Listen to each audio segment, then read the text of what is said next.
আমরা সবাই তো চ্যাট জিপিটি ইউজ করি, বাট চ্যাট জিপিটি থেকে আসলে কীভাবে খুব ভালো একটা আউটপুট পাওয়া যায় সেই ব্যাপারে কি আমরা জানি?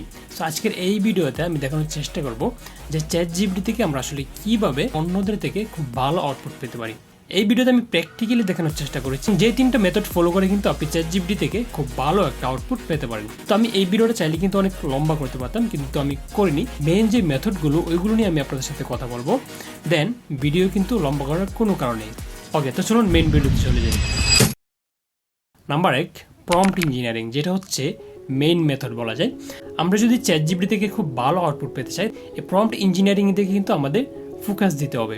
আর সেটা হচ্ছে আপনি যখন একটা প্রম্পট লিখছেন, আপনি চাচ্ছেন যে চ্যাট জিপিটি দিয়ে কোনো একটা কাজ করাবেন, তখন আপনি যেটা করবেন সেটা হচ্ছে, এক্সাম্পল ধরেন আমি চ্যাট জিপিটিকে বললাম যে তুমি টাইম ম্যানেজমেন্ট নিয়ে আমাকে কিছু টিপস দাও অ্যাজ আ প্রোডাক্টিভিটি কোচ। দেন আমি যখন তাকে হচ্ছে এই জিনিসটা স্পেসিফিকভাবে বললাম, তখন কিন্তু সে যখন আমাকে আনসারটা দিবে, তখন সে কিন্তু একটু রিসার্চ করে বা একজন প্রোডাক্টিভিটি কোচ আসলে মানুষকে কিভাবে ট্রেন করে, দেন ওইভাবে কিন্তু সে আপনাকে আনসারটা দিবে। এবং আপনি যখন প্রম্পটটা দিচ্ছেন, তখন আপনি চেষ্টা করবেন যে একটা রিয়েল এক্সাম্পল দেওয়ার জন্য। এখন ধরেন আপনি একটা ডাক্তারি পরামর্শ চাচ্ছেন, এখন আপনি যখন এটা লিখলেন, তখন আপনি সাথে লিখে দেন যে একজন ডাক্তারের মতো করে তুমি আমাকে ট্রেন করো।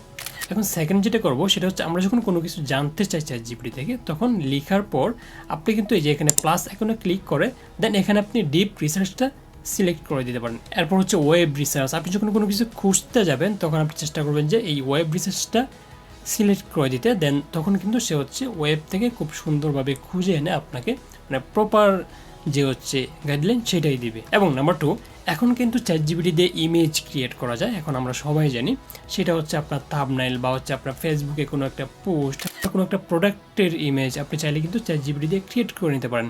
এটা আমি জানি যে আপনি অলরেডি জানেন। সো এখন আপনি যখন একটা ইমেজ ক্রিয়েট করতে যাবেন, ধরেন আপনি একটা থাম্বনেইল ডিজাইন করতে যাবেন চ্যাট জিপিটি দিয়ে, তখন আপনি যেটা করতে পারেন সেটা হচ্ছে, আপনি কেমন ধরনের ডিজাইন চাচ্ছেন ওইটা নিয়ে আগে একটু এক্সপ্লেন করেন। আপনি ইউটিউবে যান, দেন ইউটিউব থেকে গিয়ে আপনি যে ধরনের থাম্বনেইল চাচ্ছেন ওই ধরনের থাম্বনেইলের কিছু স্ক্রিনশট নেন, অ্যান্ড দেন তাকে আপনি বলেন যে আমি চাচ্ছি যে আমার থাম্বনেইলটা ঠিক এইরকম হোক। দেন তখন কিন্তু চ্যাট জিপিটি আপনাকে বেটার ডিজাইন দিতে বাধ্য। নাম্বার 3, আপনারা যারা সোশ্যাল মিডিয়াতে ব্লগ লিখেন বা আর্টিকেল লিখেন, অনেকে হচ্ছে কপিরাইটিং লিখেন, যারা হচ্ছে মার্কেটিংয়ের ক্ষেত্রে যে একটা প্রোডাক্ট সেল করতে গিয়ে আমরা কিন্তু কপিরাইটিং করে থাকি, রাইট? সো এই জিনিসটা লিখতে গিয়ে যেটা হয় সেটা হচ্ছে, এখানে ম্যাক্সিমাম মানুষ যে ভুলটা করে সেটা হচ্ছে, চ্যাট জিপিটি আপনাকে যেরকমভাবে লিখে দিচ্ছে আপনি ঠিক ওইরকমভাবে এখান থেকে জাস্ট কপি করে নিয়ে আপনি জাস্ট নিয়ে বসিয়ে দিচ্ছেন। এখন এতে করে যেটা হচ্ছে সেটা হচ্ছে আপনার ইংগেজ কমে যাচ্ছে।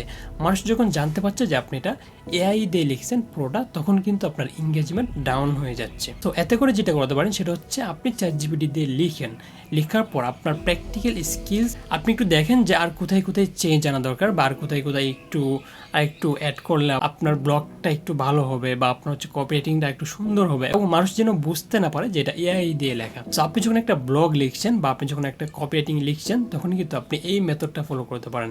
আদারওয়াইজ আপনার সোশ্যাল মিডিয়ার এঙ্গেজমেন্ট কিন্তু ডাউন হয়ে যাবে।